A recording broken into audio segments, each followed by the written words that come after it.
Okay, so welcome everyone to WAVAW's December 6th National Day of Action Against Violence Against Women virtual vigil. We're grateful to have folks here today and to be gathered to have really important conversations around how we continue to make this day relevant and important as a catalyst for conversations that really right now, with all of violence that our communities have been experiencing, could come at no better time.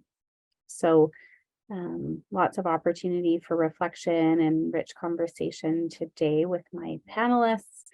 We're really grateful to be joining today as WAVAW on unceded Coast Salish, Musqueam, Squamish, and Tsleil-Waututh territories.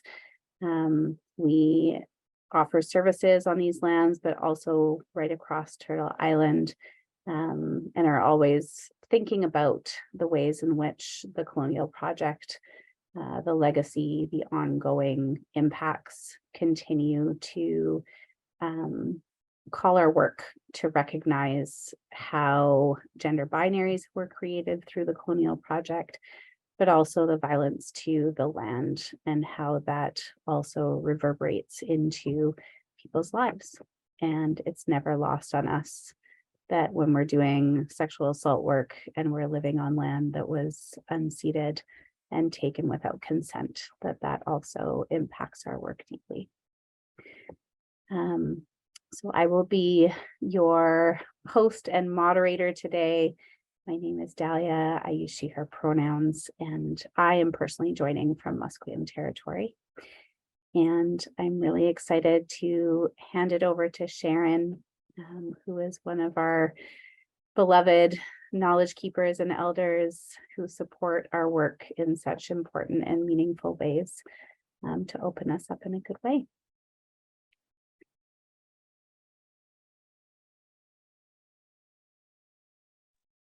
Just had a little granny moment there. I have to remember to unmute. It is such an honor to sit around the fire with each of you tonight, and I feel blessed. I feel blessed and moved all the time by the work of WAVAW and the new horizons that they're embarking upon.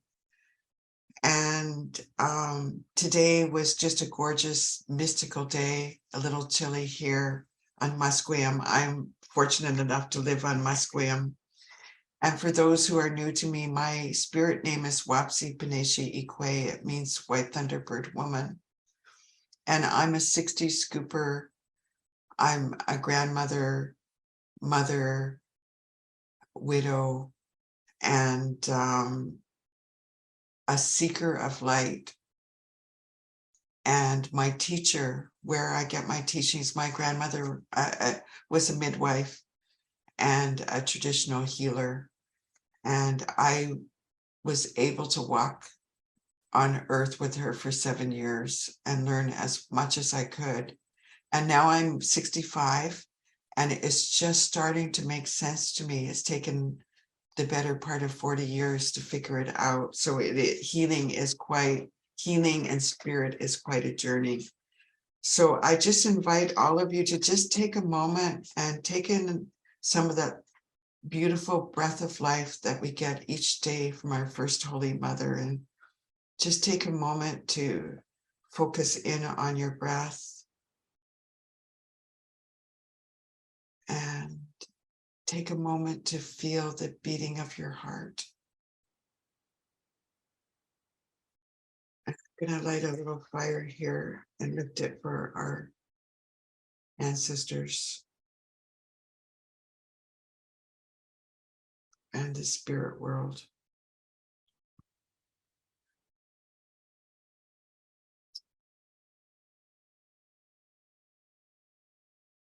And I invite each of you to pray with me in your own way. Gitchi Manitou, creator of all life. We give thanks for our ancestors whose rituals, dances, songs, prayers, love, and light lift us up to this day. And we give thanks for all of the abundance here on Mother Earth, for the holy, sacred ground we walk on, for the air we breathe, for the spirit of the water and spirit of the fire.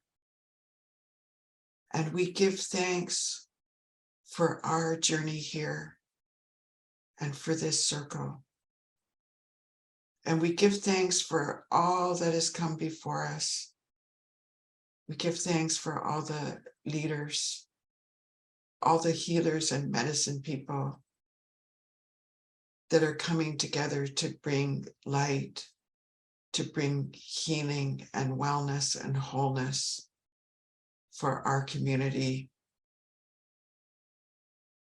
And we give thanks, Great Spirit, for our ability to communicate, to speak our truths, and to heal. And we give thanks for all of our people who are overcoming their pain to become healers.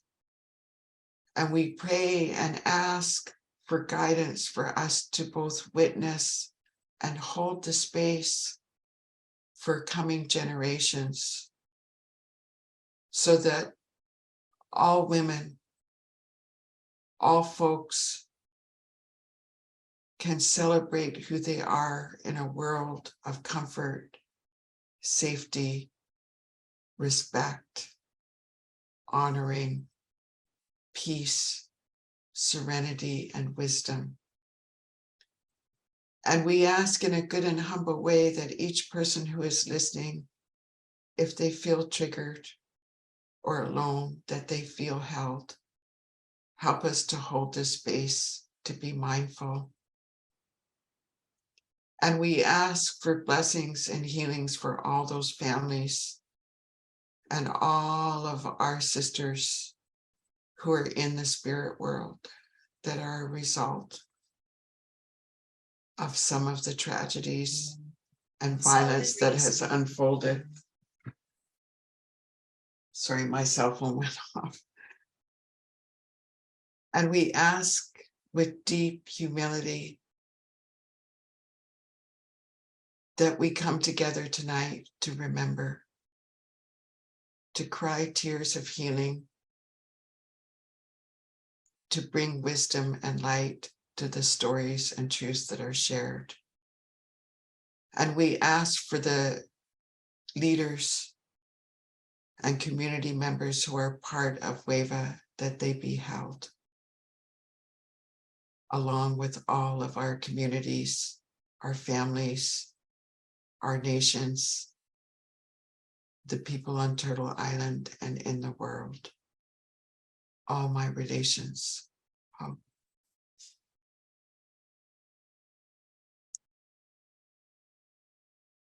Thank you, Sharon, so much for that beautiful, beautiful, beautiful opening. Just take a moment and transition us over to our panel. We've got some questions that we have discussed and prepared to guide us today. But first, I want to invite the panelists to introduce themselves and any opening words that they have. Anybody like to go first?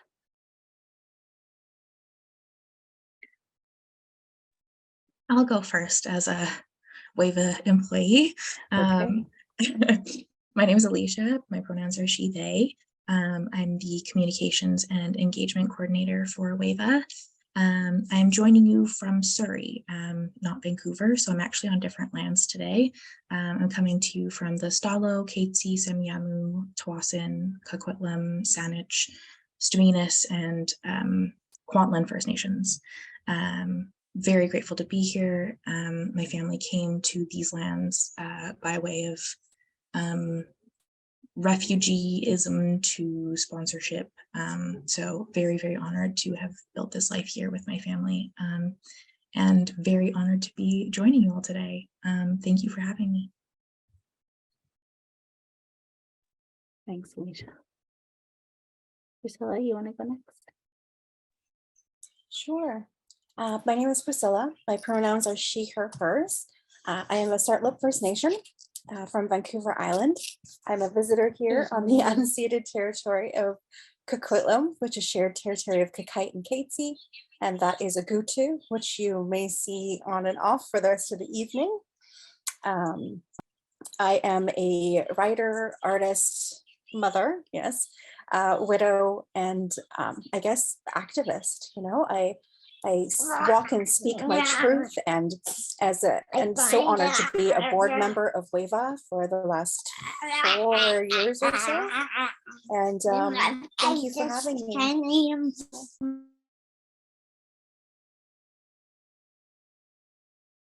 Gutu is going to bring us all of the small pieces of joy that we need throughout the night. I know that to be true.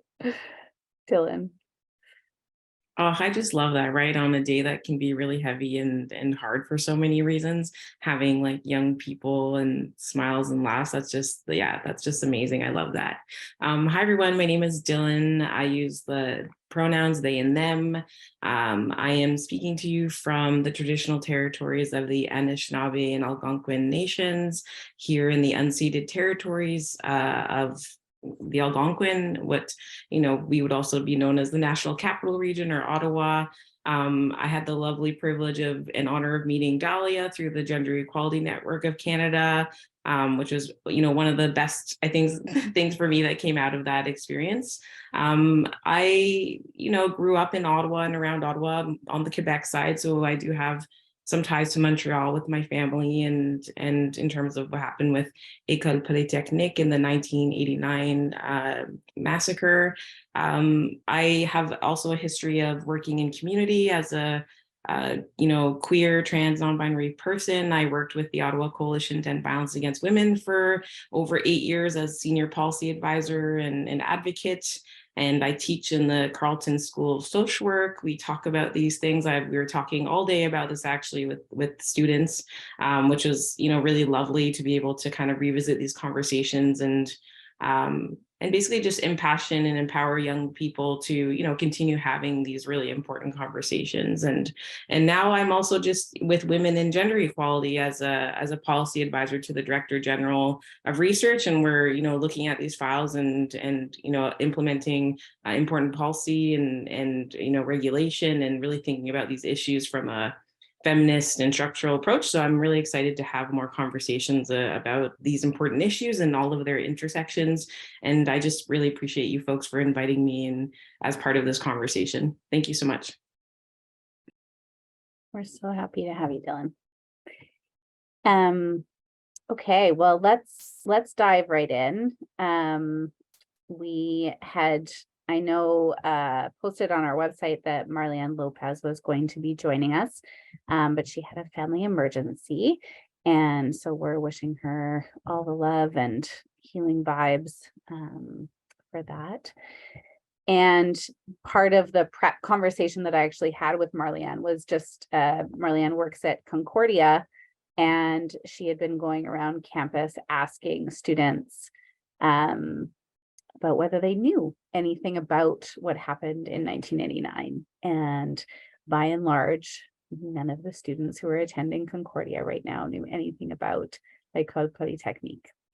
And I think one of the biggest things that, as a sociologist myself, and a bit of like a historical sociology nerd, I'm always curious about how historical amnesia can have unintended consequences for us.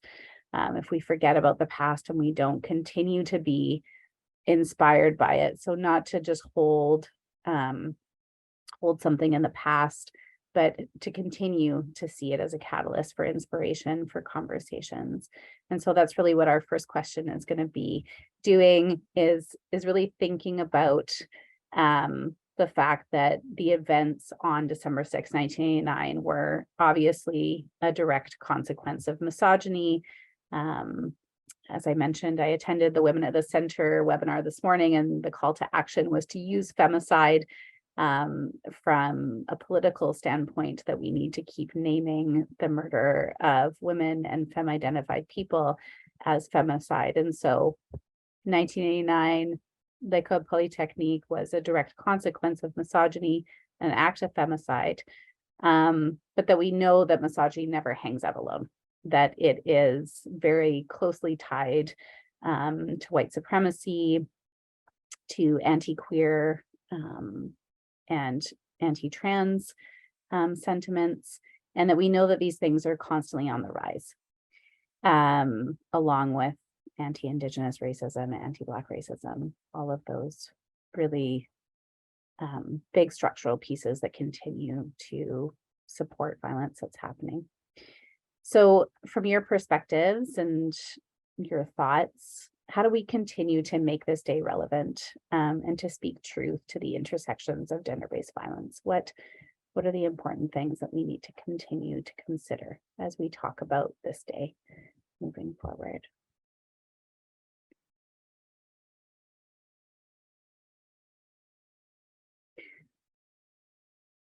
Feel free. Would it be better for me to volunteer you? We could start with we'll just go back and forth. I can start. Dillon, do you want to start us off?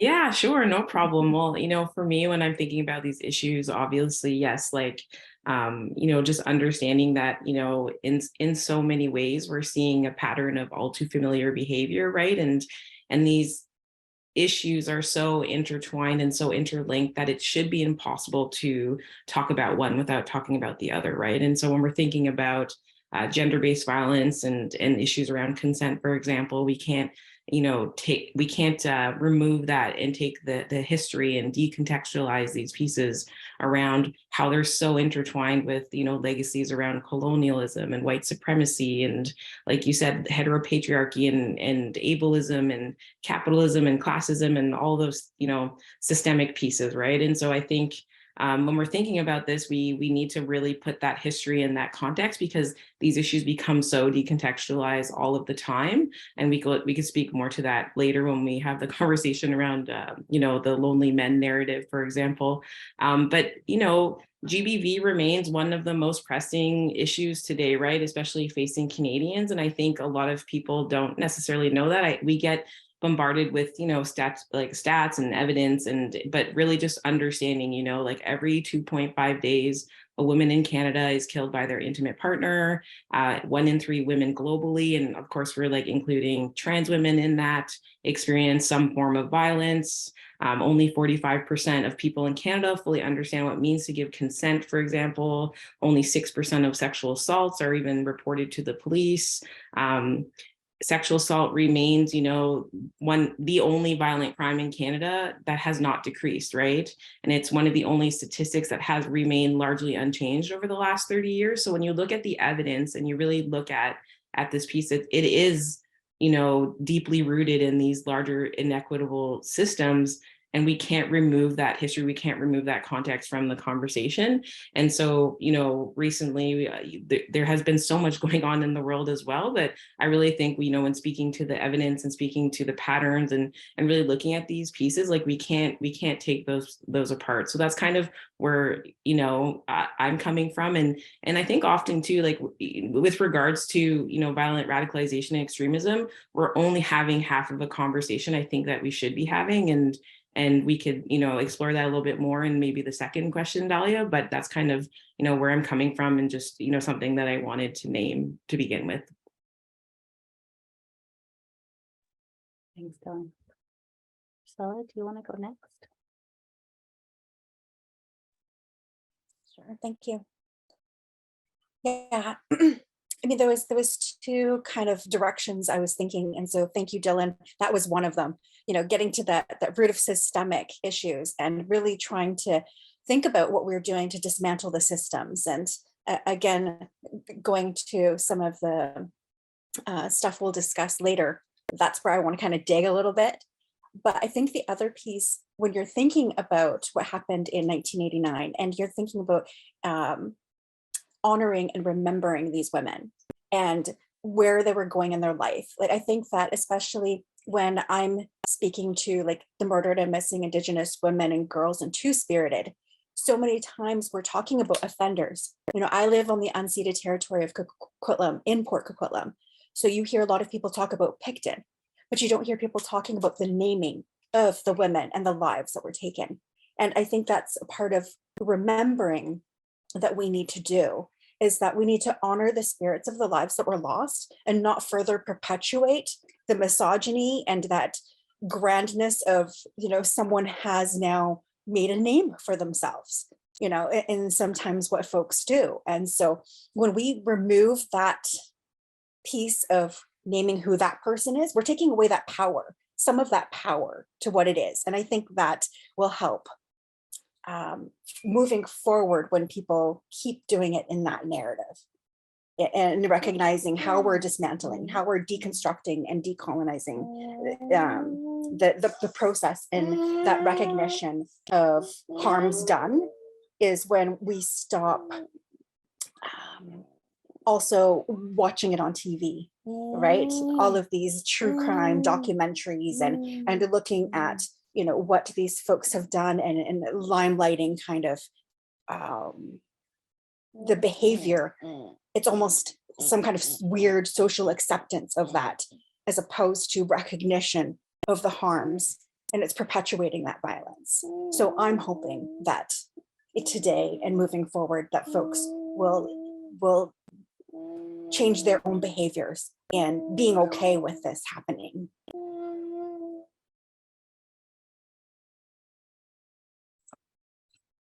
I'll piggyback off of what Priscilla was saying. I think Dillon and Priscilla definitely hit some very valuable points here.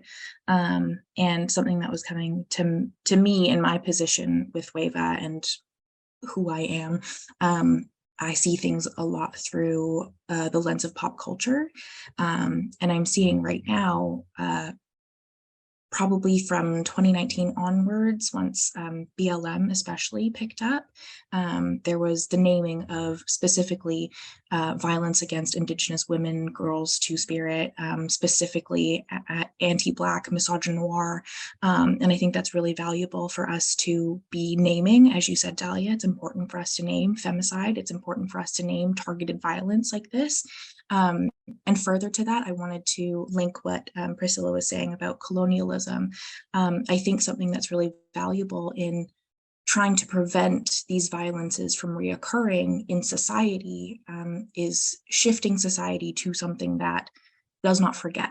I feel like colonialism relies on our desensitization, willingness to forget, minimalization, and even though 1989 was 33 years ago, it's important that we don't minimize the impact of that harm. And as you said, like, name what is happening, name the victims rather than naming the perpetrator or the person who caused harm. And in preparation for this discussion, I was also brushing up on my research about the Pulse shooting in 2016. And when I Googled Pulse shooting, information about the shooter came up. Rather than the victims that were impacted, I had to go searching for their names. And I feel like that is just everything that we've been discussing in action, putting the focus on the person who caused harm, putting the focus on the harm they caused rather than the systems that allowed them to create such harm. So naming these things and not forgetting these things are very crucial, I think. Thank you all.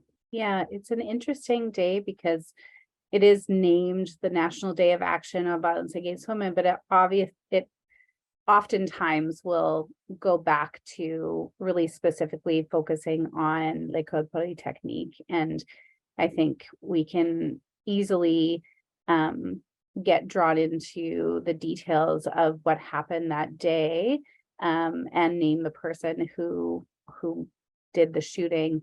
But meanwhile, the landscape of the country of so-called Canada continues to be one where the bodies of Indigenous women, girls, and Two-Spirit people, Black trans women, queer folks are constantly experiencing femicide and extreme harm within the country and don't always get named, right? And so that erasure also is something that I think is really important to name and to continue to have commitments and calls to action to track the way that people's lives are being impacted by gender-based violence, and to continue to speak those truths to how certain populations of people who are made marginalized by our society are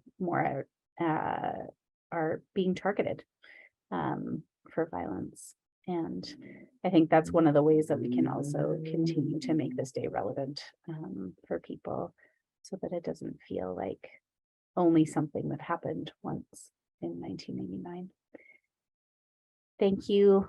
Thank you all so much. It sounds like we're really excited about the second question that we've proposed, and it feels like that could be a really juicy conversation. And so I feel like pivoting towards our second question is the way to go at this point. So our second question is really looking at the digital space. And, you know, we obviously are very aware of how targeted shootings impact people's lives, whether it was at Polytechnique or at Q just a couple of weeks ago. We know that these things are happening in people's homes and in person, but we also know that there is harm that is happening in digital spaces. And here in BC, Amanda Todd's legacy really reminds us of this, given that there were court decisions made recently, actually labeling the sexual harassment that she was experiencing online and the fact that she died by suicide due to the impact of those crimes, that it was given a lot of attention here out on the West Coast. And so my question to you all is, do you think we're paying enough attention to the digital space? You know, it can often be also erased about the harm that's happening in those spaces. And do you feel like there's more attention? Do you think there's more that needs to be done to be kind of casting a light on the impacts of gender-based violence in digital spaces? Should we go opposite? Alicia, do you want to start us off? Sure, thank you. I think this is a great segue, considering I am the digital specialization person for WAVA. Yeah, I feel I feel like there's two schools of thought on this. I think from the millennial side of things, growing up with the internet, well, I'm more zillennial. I'm all right on the cusp. So I grew up with the internet. The internet was in my home. I've had access to news and social media from pre-puberty, and the information highway is never stopping for me. So the information intake for people like us who are chronically online can be incredibly overwhelming. And I think there is a level of desensitization there. I don't think it's to the level that, you know, some folks are, we hear a lot of argument about like, oh, well, if you play violent video games and you're, you know, you're less empathetic towards violence like that. And while I do agree to some extent, I do think there's limitations on that. And the same goes for being online. I think there's only so much we as humans can be desensitized to. And the other end of that is with media monopolization and with algorithms especially, you are fed the information that is most likely to resonate with you, and therefore the information you're getting through this highway on the internet is really only limited to what is relevant to you, and so you're still missing out on the things that are most impactful to the communities around you, even if you're not part of that community. And so to some extent, it's, I guess you could say it's too much information and also not enough information. And digital spaces are incredibly complex when you consider things, nuances like algorithms, like media monopolization, news monopolization, when you consider even generations and ages.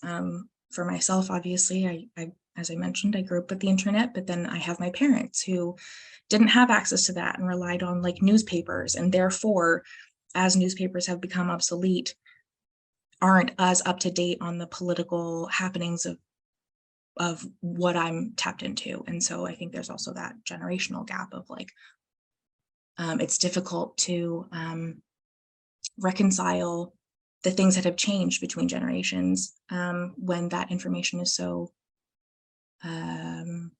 is only being delivered digitally. In the case of Amanda Todd, for example, I was actually in high school at the same time as her. I think it was my graduating year when we found out what happened to her, and it was somehow no surprise being in high school at that time. Again, our perpetual access to the internet, our unrestricted, unlimited access to the internet left us vulnerable to a lot of bullying. And further than just bullying, targeted hatred on the basis of race, sexual orientation, gender, presentation, you name it, particularly class in my area. And so I think we're, again, both paying too much attention to digital spaces and not enough. I think it's incredibly nuanced.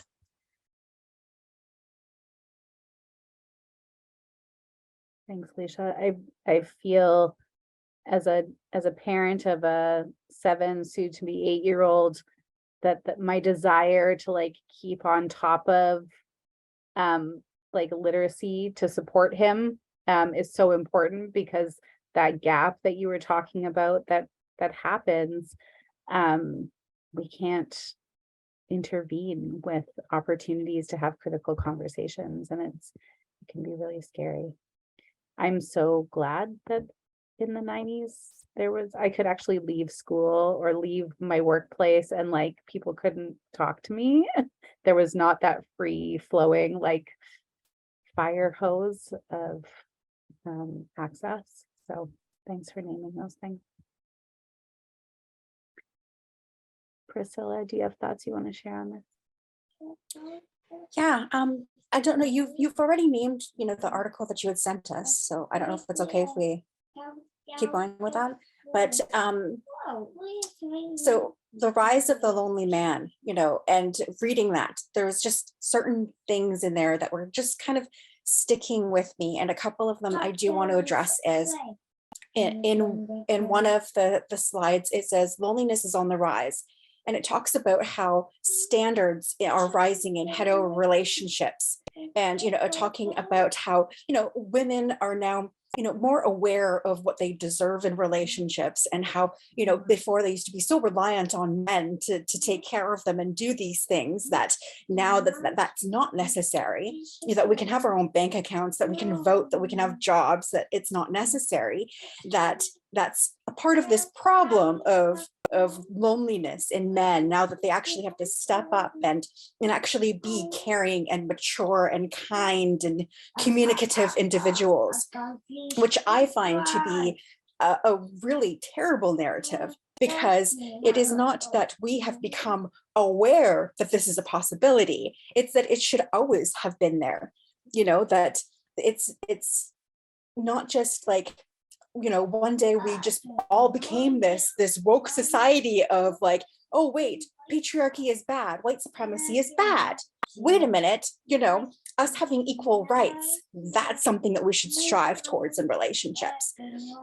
And so going to the online piece, statements like that, I think are perpetuating that narrative of, again, it being that now men have to make a change. It actually says in one of the bottom sentences, but men haven't, and it shows.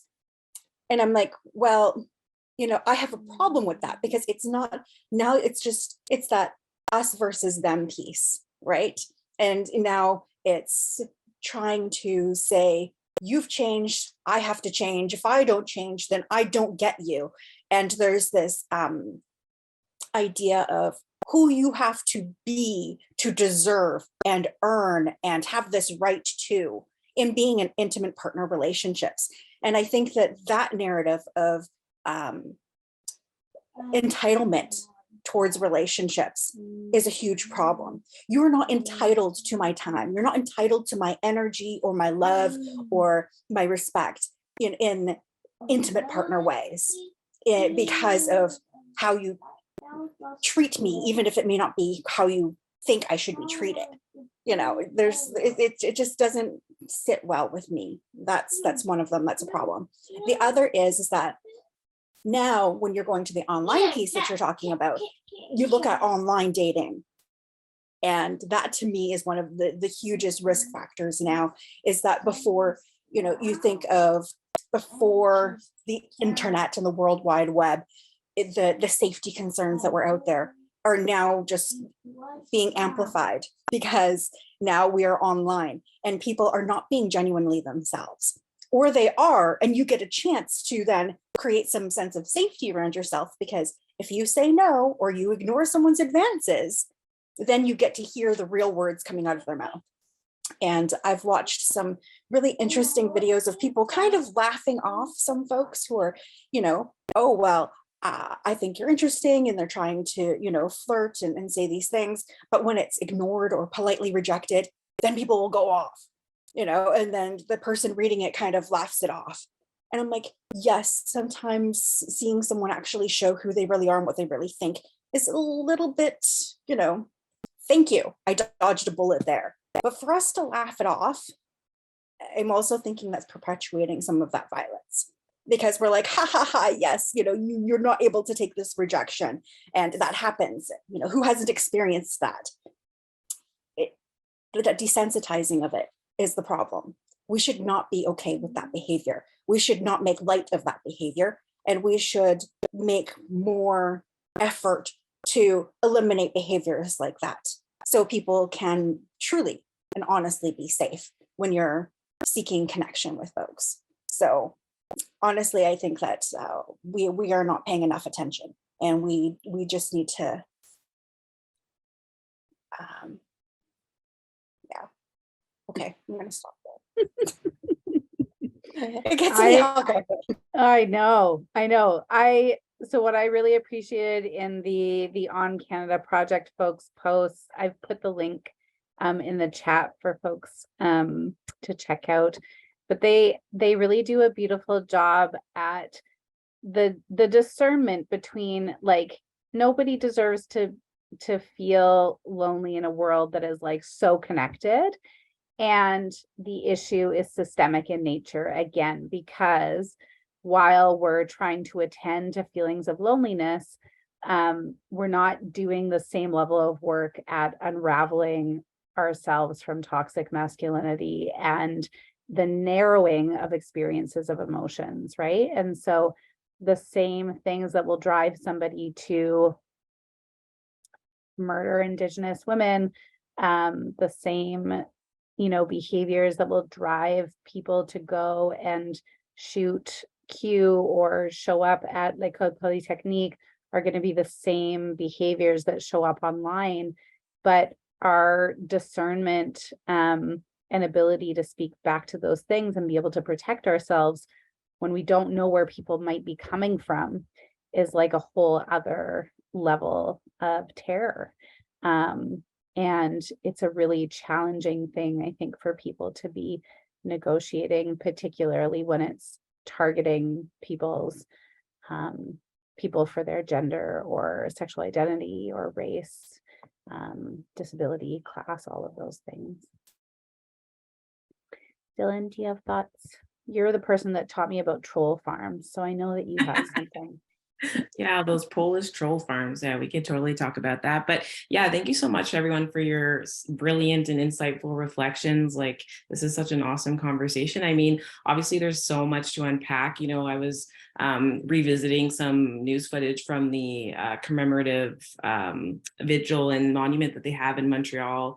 And in 2019, during the 30-year anniversary around the École Polytechnique massacre, they actually changed the monument to put like that, in fact, it was an anti-feminist, you know, rooted violence, right? And I think, you know, similarly to when we're thinking about the online space, there's such, you know, such an important kind of naming of these systems and the gendered intersectional factors, right? And I think, you know, oftentimes and you see this a lot with online spaces, you know, there's a lot of different types of violence that occurs in online spaces, and we could talk a lot about that. But I think ultimately, when you look at the evidence, through the Ontario Human Rights Commission, online hate speech, for example, has gone up by 600% in the last few years, right? And I think so often we kind of look at online spaces, and even though they're so intimately connected to our lives, like our everyday life, we don't necessarily see the harm caused within online spaces as real, right? Like there's still that kind of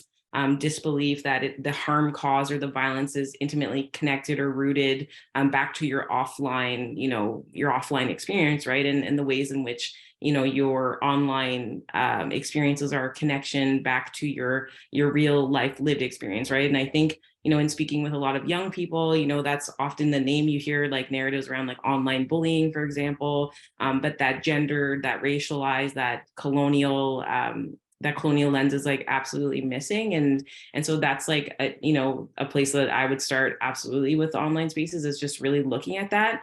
And when you link it back to kind of the discussions around what happened in Montreal in 1989. If you look at the Parkland shooting, for example, in 2018, if we go back to Pulse nightclub shooting, if we look at what happened at Club Q, or even what happened in California, there's often this like piece that is so missing from the conversation. And it is that, future violence is often predicted by past violence. And when you look at those, and we were talking about the lack of, naming of, for example, the folks who, tragically lost their lives, or the experiences that they never could have had. And I think remembering the folks who have been in fact like impacted and affected is super important.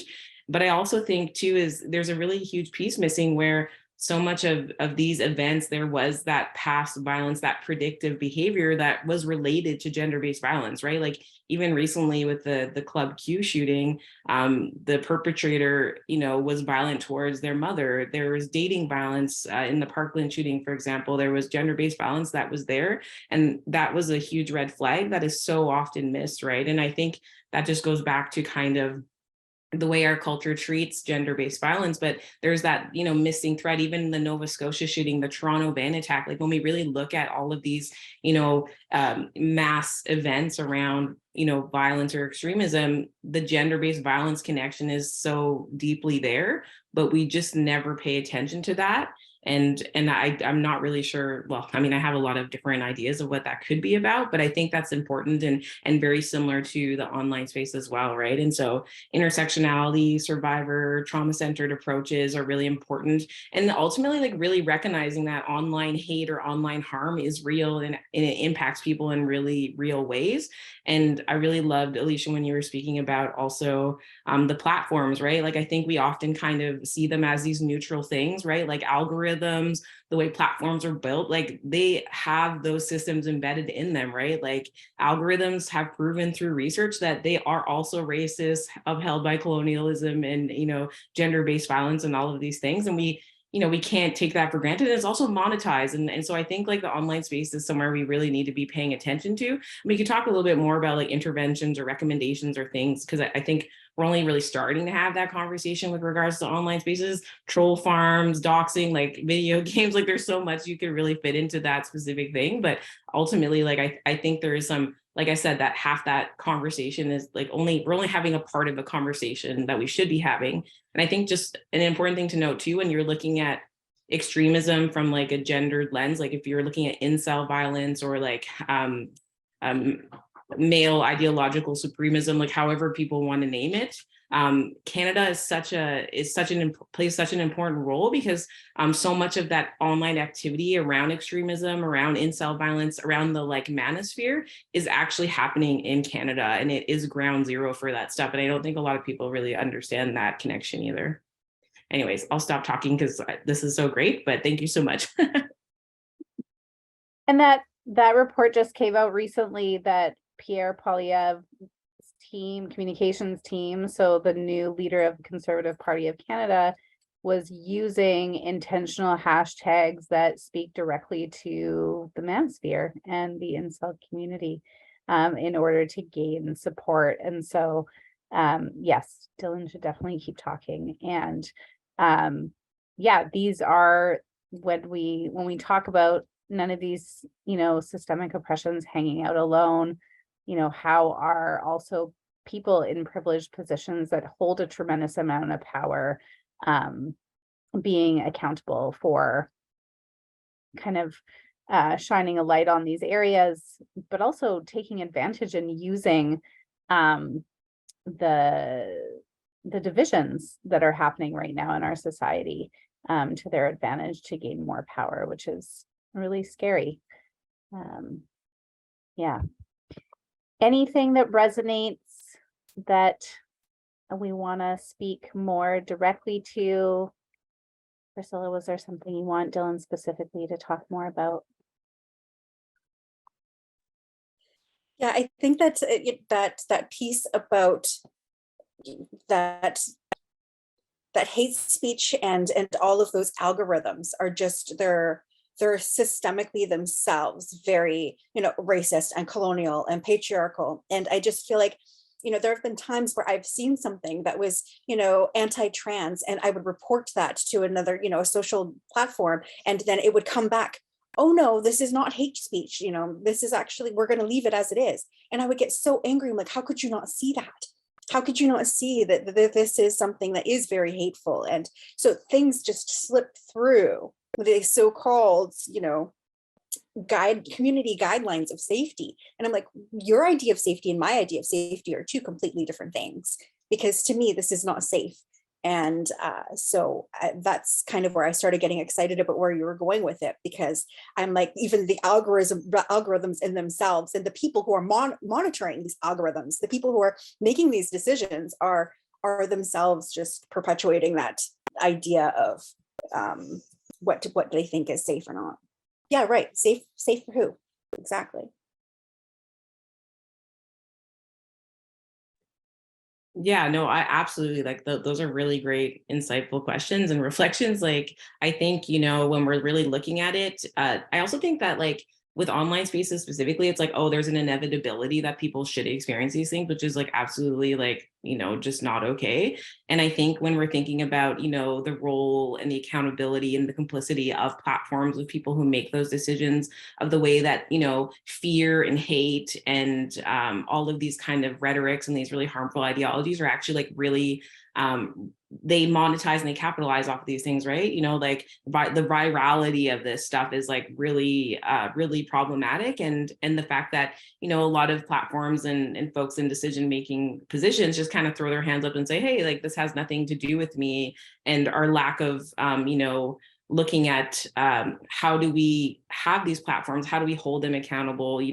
Why can I go on to Google, Play or the Apple Store and download an app where I can stalk my partner and pay only $6 a month? You know what I mean? And why does that application, if folks are, trying to, go and complain towards that specific app, what they can do is that, yeah, sure, we can have the app removed, but they can just recreate it under a new patent, right? And the whole thing starts over again. And I think this is a huge problem. And so that oversight, that transparency, accountability piece is really, really important. And even people's, right to privacy, their right to participate in these spaces, our democracy is so interlinked and intertwined with online spaces. And it's really, really troubling what's going on and the way that, like I said, hate and fear and rhetoric is fueling and actually just, lining the pockets of these companies, right? And where, as a society, how do we move forward? How do we deal with these problems? How do we look at platform regulation and content moderation? How do we get that research out there? How do we, think and talk about how algorithms and all of these, some of these conversations and the virality is actually constructed in a way to actually perpetuate a lot of this stuff too, right? And so I think that's super important, and we're only just starting to scratch the surface on that conversation, unfortunately. And at the end of the day, people are experiencing really hard things, and we need to also build supports and have intervention and supports that are directly related to those experiences, because they are unique and they have unique challenges and barriers that we need to deal with as well, for sure. And also the flip piece of that too, that just, sorry, you're just throwing things at me. That was awesome. I love it. Synergy, it's great. I've helped organize 2 Cancel Canada Day protests and Black Lives Matter rallies, and posting a lot of social justice content on my social media pages.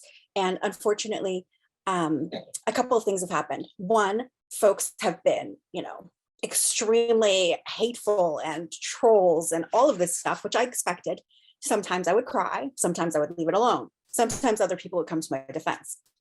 But there was no way, when I'm posting things, I've had groups and posts and algorithms either pull them down, remove them, and get rid of what I'm saying. But other people are allowed to say, like, the hate is okay. The social justice piece, not so much, right? And so that's one of the concerns that I have with the way things are designed, is that, Facebook had also told me a couple months ago, because of the content that you post, we need to do a double authenticity on your page because you're more likely to be, hacked or whatever. And I didn't think anything of it.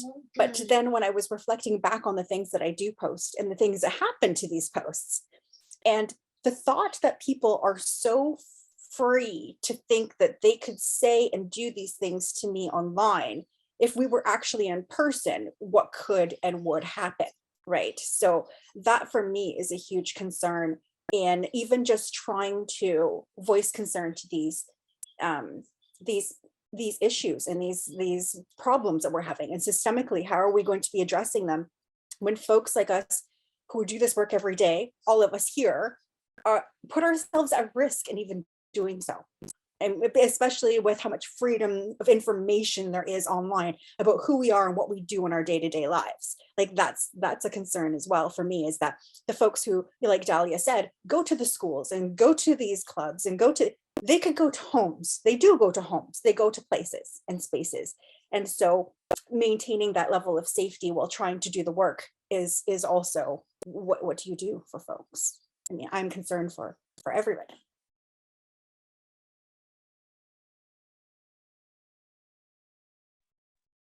I have a thought on this, and I was drafting out a comment, but I thought I'd speak on this. Priscilla, what you were saying about how your social justice posts get flagged and removed, and Facebook wants to double authenticate you because they're concerned that you might be like a troll page trying to incite political unrest or something like that. It almost makes me feel like they're targeting these kinds of posts and pages because you're being viewed as a disruptor. And typically this type of content is quite, what's the word I'm looking for? Quite like blatant, quite direct, quite action oriented. It speaks very clearly. It names these systems and like harmful originations, I guess you could say. Whereas a lot of the bigoted content I see, the hateful content I see, it slides under community guidelines because it is a lot more covert. And their definition of what is hateful is very black and white, whereas a lot of the things that we encounter are not that way. So it almost feels like they're intentionally refusing to change the definition of what is hateful because it's easier to ban the disruptors almost. I don't know if that's too conspiracy theorist, but that's what it feels like in the pattern that I'm noticing. Yeah. I think the speaking truth to power is the thing that will draw people to make conclusions about the fact that we are being divided in order to maintain a status quo that keeps all of the systems that we are critiquing upheld and in line. And so yes, if we are disrupting patriarchy by naming gender-based violence, if we're naming white supremacy or anti-Indigenous racism or anti-Black racism, like we are disrupting the status quo of what this country was built on. And absolutely, I think anything that also, to Dillon's point about, stops the folks earning a ton of money, it puts capitalism at risk as well. And so, yeah, I think you're naming exactly the things. And just back to the pickup artist and the incel pieces, all of those covert tactics, right? Like, I'm sure folks by this point have watched some of the pickup artist videos where people are using negging and, you know, the idea that you can make people feel poorly about themselves and be the only antidote to making them feel wanted. All of these tactics are used to maintain power structures, right? And I think there was a comment about like that policing systems don't take threats as like acts of violence. And so having opportunities to intervene or to stop those kind of the behaviors that we say are predictive of larger, scarier behavior. It's true. They slide underneath community guidelines. They slide underneath kind of the Policing Act. All of those pieces, I think, are so intentional in order to maintain power. And the impact, of course, is huge because it doesn't stop folks with marginalized genders from experiencing tremendous amount of fear of, you know, experiencing violence in their lives in a real way. And that can be devastating, right? Particularly when you might not know if somebody's down the block from you or overseas. You don't know about their ability to impact the way that your family might see you or know about who you are in the world. And so the potential for exposure and vulnerability is so huge.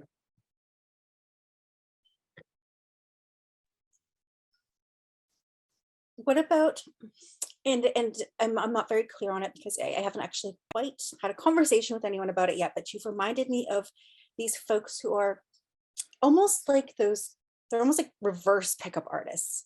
I don't know if it makes sense. I don't know if I watch a lot of TikTok and I'm scrolling and there are folks who do these like self-help, empower women. And so it's men talking to women saying things like, you deserve to be treated with respect. You deserve blah, blah, blah. And if a person can't handle you at this, then blah, you know, those folks, right? Sometimes some of the things they say, great, you're right. Some of the things they say, I'm like, you don't quite get it yet. And that concerns me because people are picking up on some of those positive things that they're saying where, yes, you should be who you are without being judged or someone trying to change you. That's great. But some of the other things that they're saying are still sitting within that patriarchal, very misogynistic tones. And I'm just like, please do not give advice to folks until you're actually like right there. Because now these people are going to be getting into very unsafe, unhealthy, toxic, intimate partner relationships. And I've seen a little bit of it with like some poly, like people who are experts in being polyamorous, but not quite yet in how to communicate with multiple partners. And if you have, you know, non-hetero partnerships and how they're claiming this narrative of being in open relationships, but still perpetuating like this. Okay, thank you. I'm glad you're nodding because I'm like, I'm not sure if this is coming across very clear because it's painful to watch sometimes. And I'm like, what are you doing? You're breaking apart, you know, years of work that people are trying to do to not get people into relationships like this. I am so going to validate what you're saying, Priscilla, on a few different points. First and foremost, I wrote down a note and then I'm just going to say it instead, is it feels almost paradoxical in the way that hateful behavior has evolved to like slide past these community guideline radars. And that obviously takes a bit of like cleverness and smarts to be able to adapt in this way to still act hateful, but not be held accountable for it. And that level of cleverness, for some reason, does not extend to understanding how their hateful behavior translates to direct impact on people's lives. A lot of people will say, well, like, oh, well, that's just how my wife and I operate, or what have you, and then not understand that like that power dynamic is a result of like abusive relationships or like oppressing your daughter and her like sexual expression. Like they don't understand how those things connect, which is just wild to me, because if you have the smarts to be able to adapt that quickly, then why aren't you willing to apply that that intelligence to something else? And I'm sure it's just because you don't agree with it. I'm sure you get it, but like, let's pretend you don't. But also what you were saying, Priscilla, about like TikTok and like the reverse pickup artist and like the nice guy. First of all, gross. I have seen so many of those. They make me deeply uncomfortable. One specifically that comes up quite a bit on my timeline on TikTok is one that Drew Afwalo, who's a Pacific Islander creator, is known for like taking down bigots of all kinds. And she had responded to a video someone made of a reverse pickup artist, if you will, talking about how he wants to take Drew out of her masculine era and put her in her feminine era because women deserve to be treated like princesses. Yes, Dillon, I see you nodding. Yeah. Yeah, I saw that one for sure. So cringe. But it's basically masculine versus feminine era is saying like Drew takes care of herself. Drew is financially independent. Drew is outspoken, has a strong sense of self, and therefore is in her masculine era. And she deserves to be treated like a princess and put in her feminine era so that she can relax and, have someone else take care of her. As if that's not a choice she's consciously making. And I'm seeing that kind of, I'm seeing parallels between this kind of behavior and like New Ager behavior, where it's like so New Agey and so left-leaning that it's come back around to fascism. Like freedom of body, and that means I don't want to get vaccinated and put people at risk. Freedom of choice, and that means, I don't know, I get to have so many different partners, but I'm choosing to be with partners who are not polyamorous, for example, where it like comes back to oppression and oppressive dynamics within personal relationships, especially. I'm seeing that a lot within like the poly community on TikTok anyway, not in real life. I don't have a social life. And so I'm seeing those like oppressive dynamics from these reverse pickup artists carrying all the way through to like polyamorous relationships even. So I hear what you're saying, and I am so passionate about this, and I just wanted to validate that. Thank you. I'm glad that you hear, like, it feels so good to hear somebody else in the same page and not looking at, my feed myself and going, is this just me? Am I missing something? So that was very helpful. But you reminded me of somebody. I don't know if anyone's watched the video about Betty White and her long love. I just seen it. It was like the Betty White shares her secret with Ryan Reynolds because apparently they became very close friends. But she's talking about how she chose her career over love, and how, the whole time it was her career, and she met somebody and she was in love with them, but she refused marriage for a full year because she was like, nope, I need to focus on my career. I need to focus on my career. And, she's done all these wonderful things. And then she decided that she, was regretting that and wanted to say yes, but needed her partner to know, I am very focused on my career, don't want to have children. This is what life is. And he was like, great. And he's doing interviews as well with folks, late night talk shows, and they're like, how's Betty? And he's like, fantastic, she's shooting over here, she's doing this or that or whatever. And just a great partner in that idea of, I don't expect her to be at home and all these other patriarchal misogynistic ideas, but just embraced Betty for who she was and what she was doing. And I feel like, how would the world not have had this wonderful Betty White if she did not have a partner who was like that? And so it just made me just love her even more, to know that she was making these choices for herself and role modeling this idea of what that means, that you can choose yourself without it having to be like this big feminist action, that you can just choose yourself and be yourself and give to the world everything that you can, and have us appreciate you for that, and then find out later how much of a trailblazer activity that actually was. Like, I think that that was just exciting to see in itself. Yeah.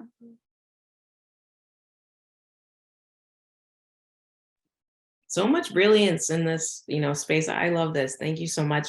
And like, I'm, like when you're talking, like I'm thinking about so many different things. I love Betty White too. Like, it's so sad that, rest in peace, rest in power, Betty White. But I think too, going back to kind of the incel and the pickup artist movement, or even, thinking about, the context piece, the power piece, right? Like really looking at how power, finds new insidious ways, right? And so we're talking about, the reverse pickup artist movement, or like even like soft boys, like there's like all these kind of narratives where it's the same stuff, but it's kind of like reinventing itself because power always has to. So it's something to definitely think about. And when we're thinking about the narrative around lonely men, it reminds me of the narrative around like the lone wolf, right? Like it's the issue around mental health, like how it's always seen as this like individualized issue, and again, like not looking at the systemic factors. And I think one thing that I just wanted to kind of name and like just kind of put into the conversation as well is like, I think, folks working in the gender-based violence space, obviously like really, intimately know and like are very passionate about these issues. And then you have this kind of rise in like online extremism, radicalization. We're seeing that a lot, right? Like with the trucker convoy, like there's like a lot of pieces around radicalization. There's like a lot of focusing, like I said, without looking at that gender-based violence connection, which is like really alarming, but also, some of the interventions that folks are looking towards, right? Like, so for example, instead of looking at it as a connection to gender-based violence and looking at how maybe it is, just like on that spectrum, potentially, like, it's like, okay, no, we need to name this as terrorism. And it's like, okay, how do we take a step back and just kind of think about, what are the unintended consequences potentially of, framing it within that state terrorism kind of way? How does, that connect back to colonialism? How does it connect back to white supremacy?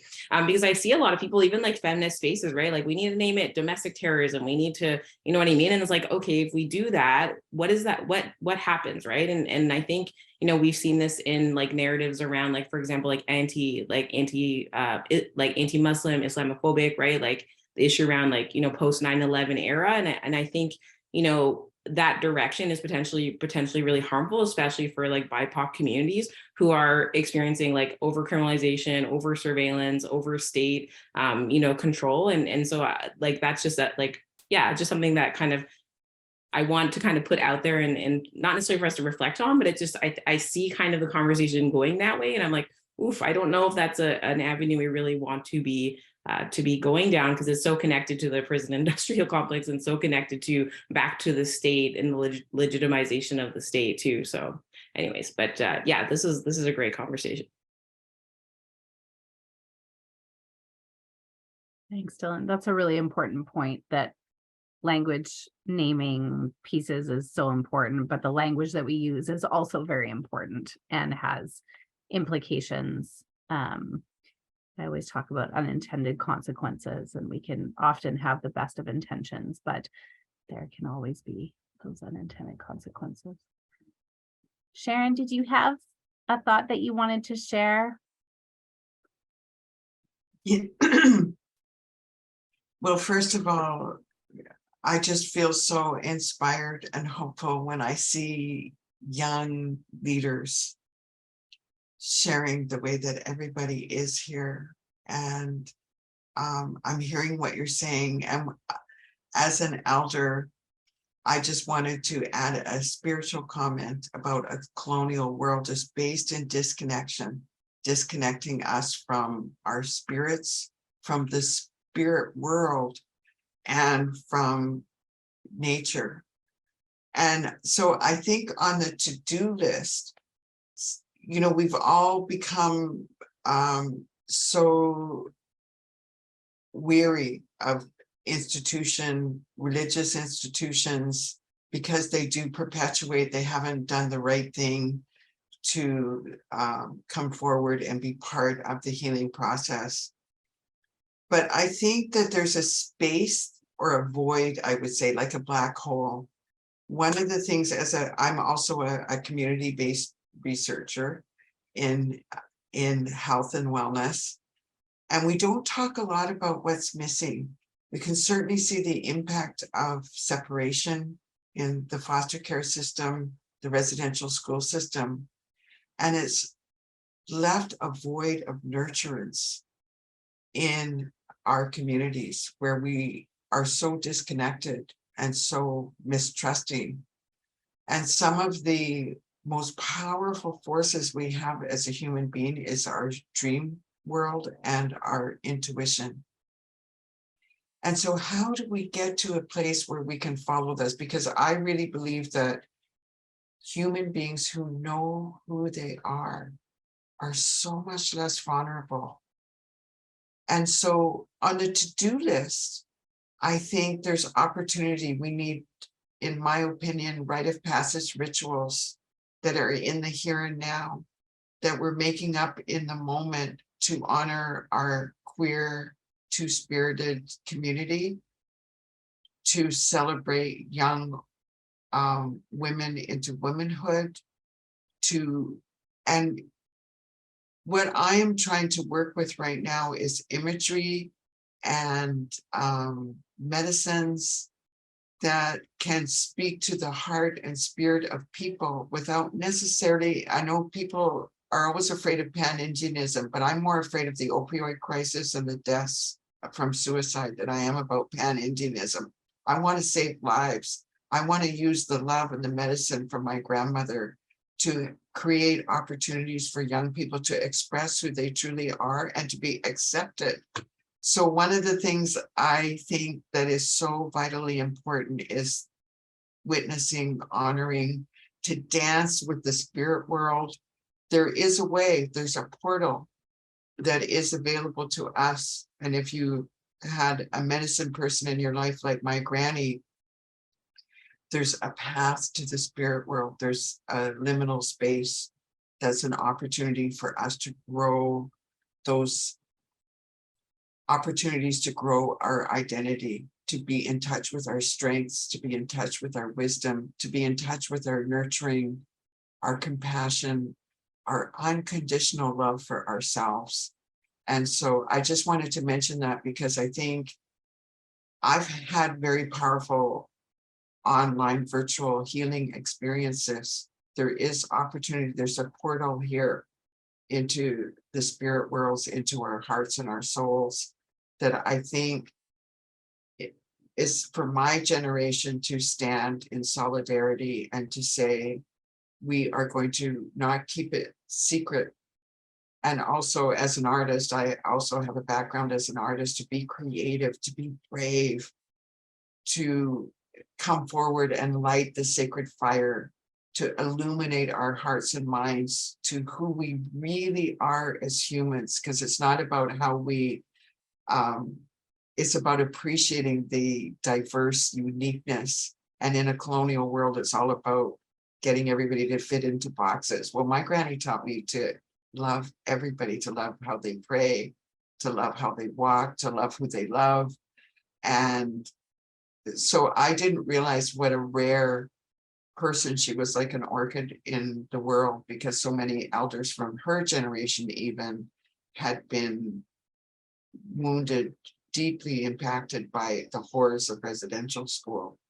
So I just wanted to speak a little bit about that, because I'm hearing all of you young leaders expressing really important ideas, but I just wanted to add a little elder perspective in. So thank you for hearing me. Thank you so much, Sharon. Yeah, Alicia, your point about the cancel culture, exile culture that starts so early in people's lives and doesn't allow them to understand what repair looks like and accountability looks like and compassion and empathy. And it's such an important prevention piece that we can all do, especially with our young ones.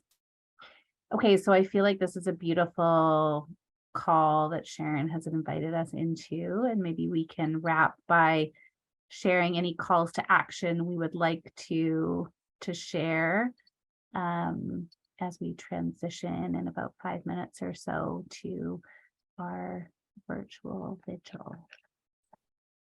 I'll start us off.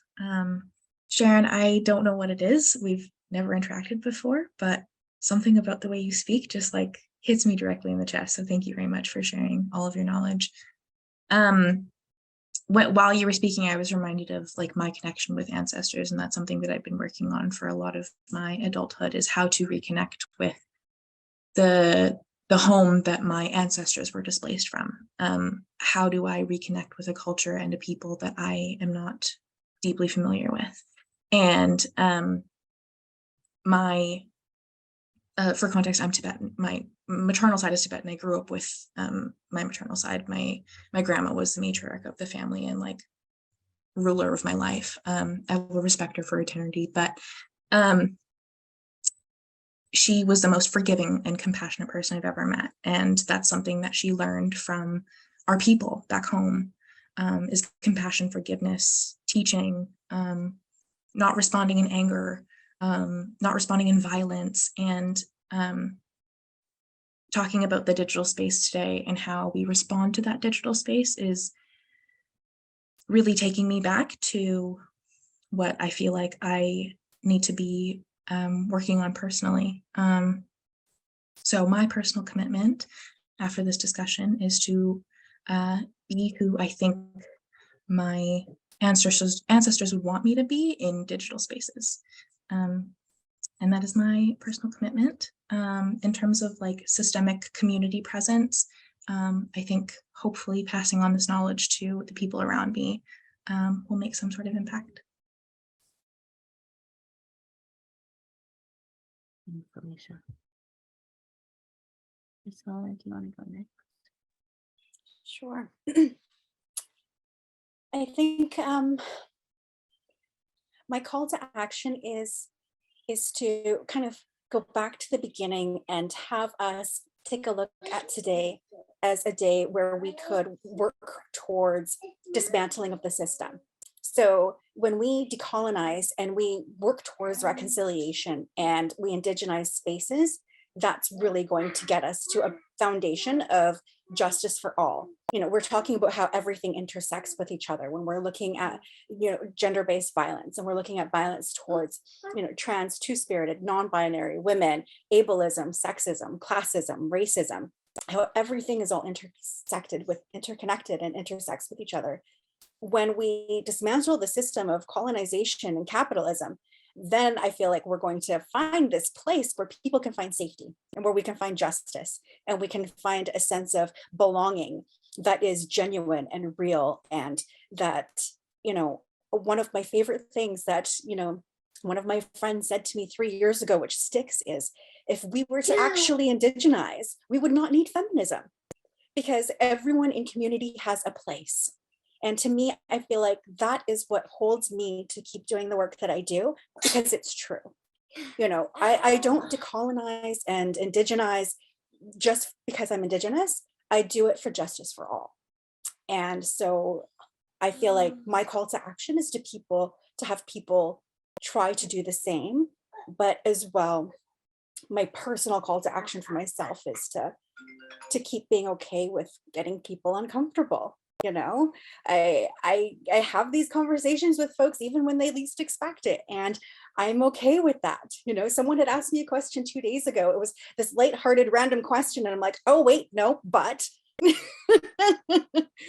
and I went off on one of my little spiels because I'm like, no, actually, that this is how it is. And so I'm gonna step into that a little more, because there are times where I'm like, oh, am I too me? I think it's okay to be a little too me sometimes, right? Do you all the time. Do you all the time. Yeah. Dillon.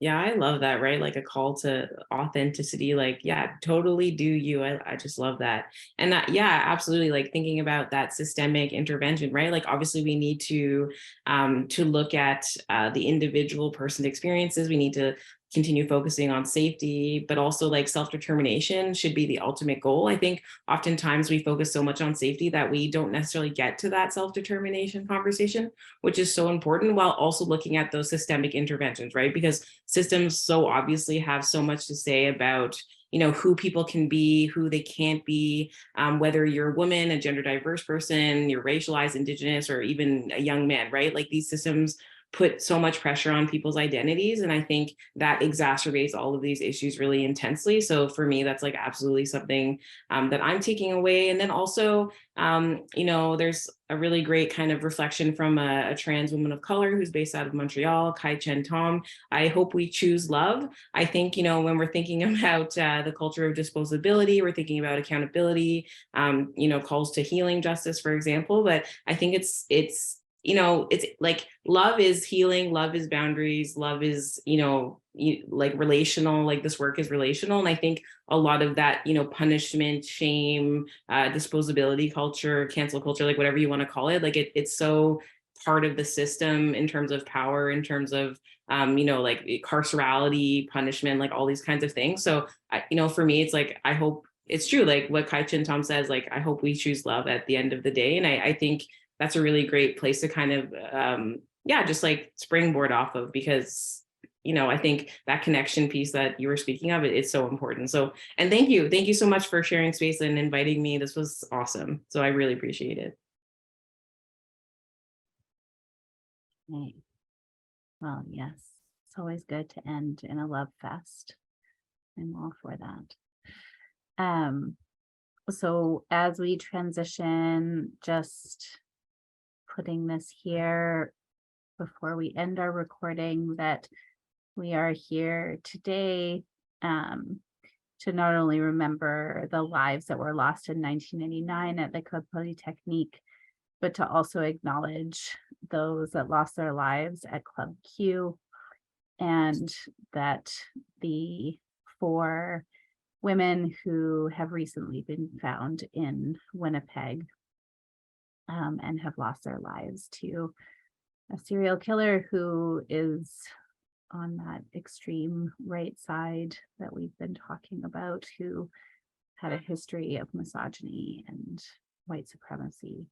And so holding all of them today, and also holding all of the names of folks who have lost their life to femicide who we might never know, and those who have died by suicide because they could not stay on this planet because of the impact of gender-based violence. And so we hold them in our thoughts as we transition to our non-recorded portion of today. And so I will say thank you to those that are joining us at a later time when this will air, and I'm going to stop our recording now.